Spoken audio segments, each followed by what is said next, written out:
GHMC council meeting లో రగడ continue అవుతోంది. Congress BRS సభ్యుల మధ్య తీవ్ర వాగ్వాదం జరిగింది.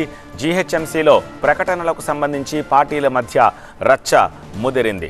ప్రైవేటు వ్యక్తులకు కాంట్రాక్టులు ఇచ్చి బీఆర్ఎస్ కమిషన్లు తీసుకుంది అన్న ఆరోపణలు చేశారు కాంగ్రెస్. అలాగే ఈ కాంగ్రెస్ ఆరోపణలను ఖండించారు బీఆర్ఎస్ కార్పొరేటర్లు. సభ్యుల గొడవతోటి కౌన్సిల్ మీటింగ్లో గందరగోళం ఏర్పడింది. దీంతో పరస్పర దూషణలు వద్దు అంటూ సభ్యుల్ని వారించే ప్రయత్నం చేశారు మేయర్. ప్రతిసారి గత ప్రభుత్వం అనే విమర్శలు చేయకుండా సభ్యులు సమస్యలపై మాట్లాడాలని సూచించారు మేయర్. సభ్యులంగా ఉండి ఇప్పటికి మాకు జీతం 6,000 7,000 వస్తుంది తప్పితే ఎక్కడ కూడా ₹1,00,00,000 చూసిన పాపాలు పోలేదు మేడం. మేము మా సభ్యులకు కోపం వస్తుంది అంటే ఈ మధ్యనే పేపర్లు వచ్చింది మేడం. ఒక మాజీ మంత్రి గారికి ₹3.5 కోట్ల కారు కూడా గిఫ్ట్ ఇచ్చిండంట మేడం. అది నేను ఆయన పేరు చెప్పా మేడం. దీంతో పాటు ఎంత మేడం, ఇంకోటి మేడం, ఇది last final madam. Madam madam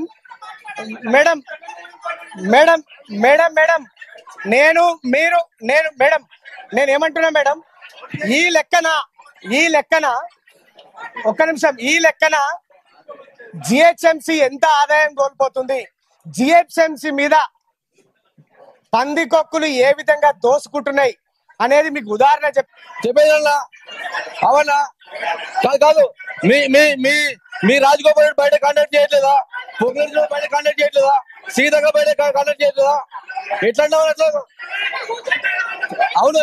ఎందుకు మాటి ముందు ఎందుకొస్తా అన్న ఎందుకంటే అవును అంటే ఆంధ్రలో మీకు ఓటేద్దా? ఆంధ్రలో ఓటేద్దా? నేను దాకేళ్ళు నువ్వు ఈ ఉండిపోతా నువ్వు నేను దాకేళ్ళు ఉన్నా.